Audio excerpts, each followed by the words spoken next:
Hey everybody, welcome back to Functional Running Therapy.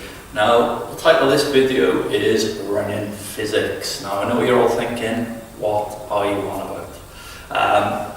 Well, all I'm going to do today is kind of just go over and talk about some of the forces that kind of act upon our body when we're out and we're running, and just try and give you guys an idea of how forces like gravity, momentum, on how we go into the ground, and how kind of ground reaction forces, so that's the equal and opposite force that the ground elicits upon our body every time our foot hits the floor when we run. So we're chatting about this last week when I was giving a talk at Untitled Chapter, and on an average marathon, the average person will go through somewhere in the region of 55 to 60,000 steps. Alright, and depending on what research you read, every one of those steps you're going to be eliciting around 2 to 3 times your body weight into the ground. So that's every step you're going to have to control 2 to 3 times your body weight.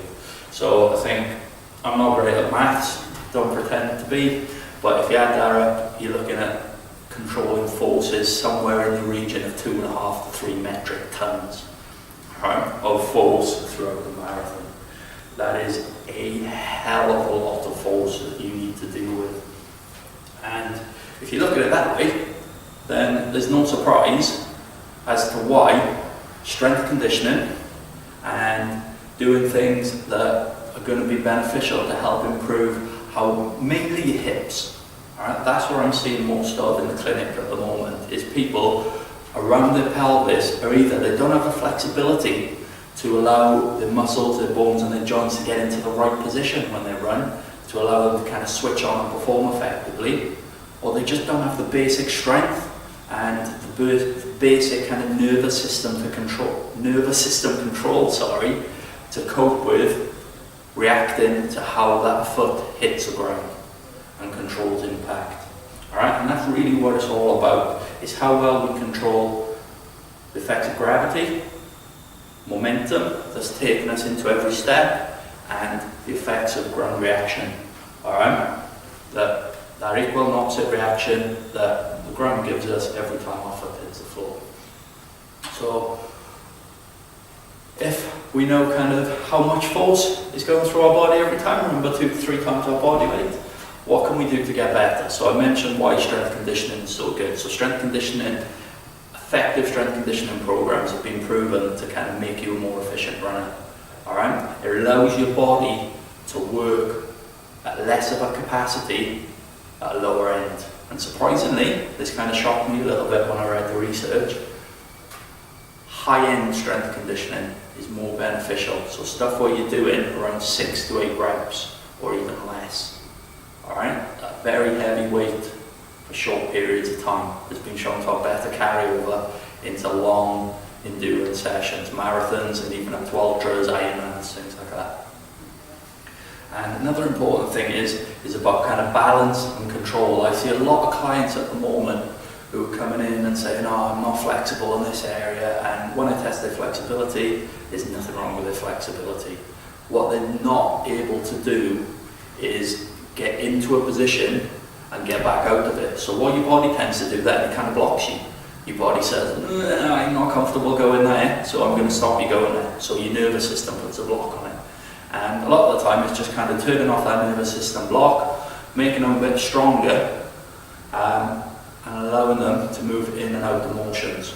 So sometimes it's not even flexibility, it's strength, and it kind of masquerades as a flexibility issue when it's not. It's like a nervous system block because you're not strong enough, or your body doesn't believe that you're strong enough to go into a position and bring yourself back out of it.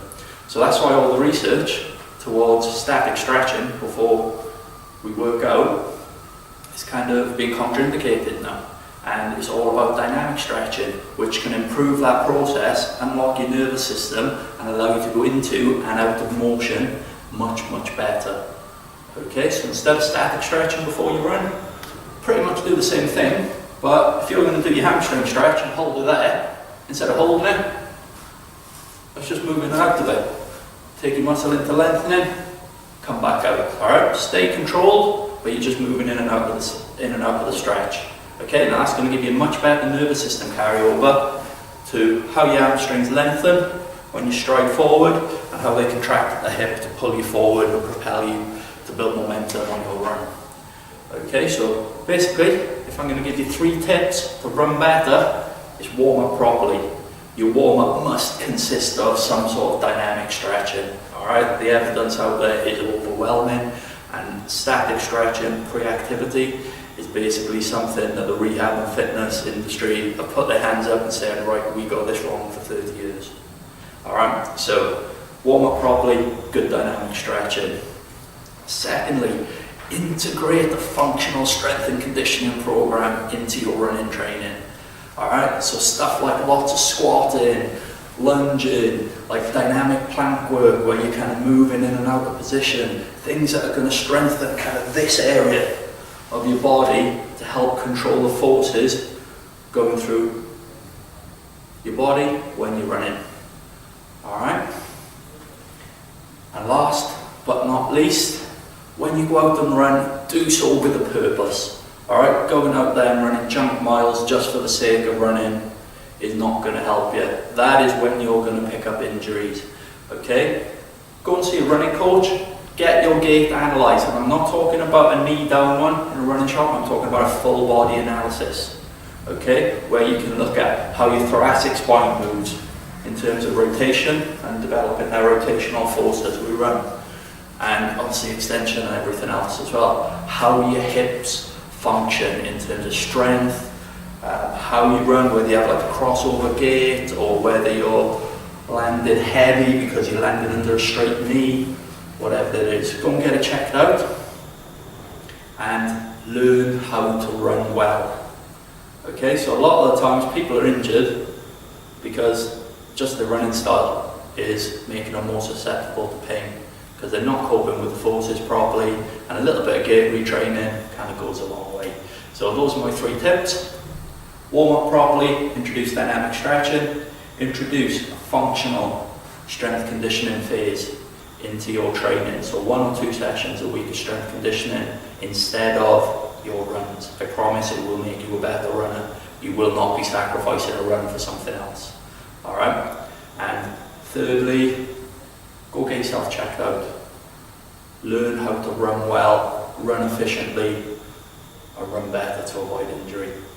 And I'm going to give you guys a free gift tomorrow, and I'm going to put in a workout that's going to help you get stronger around your hips and your core, so you go better when you're running and you're able to control those running physics things that we talked about: ground reaction, gravity and momentum. So thanks for listening, and I'll see you again soon.